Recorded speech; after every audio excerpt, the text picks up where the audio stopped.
Good morning mga kabista ko dyan. It's Saturday. Ready to go out pero nagkulay muna ako ng hair para mag black hair muna tayo.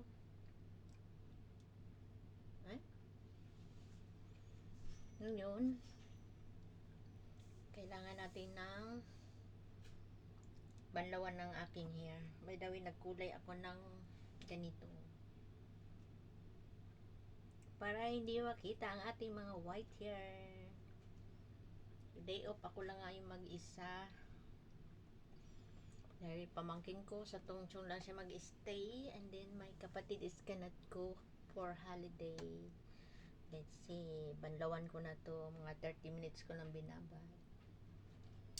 Sa Dordi pahinga po, round lang ako dun mag-isa.